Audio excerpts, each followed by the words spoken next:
Men didn't before have to worry about this. They can be silly, fat, funny, intelligent, hardcore, sensual, all those different things, philosophical. But with women, they always have to be feminine, feminine, feminine.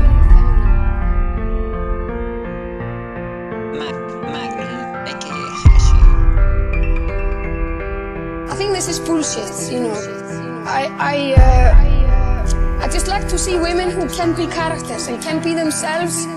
And number 1, 2, 3, they are what they are, and number 10, they happen to be women in the same way as you happen to be Spanish and I happen to be Icelandic,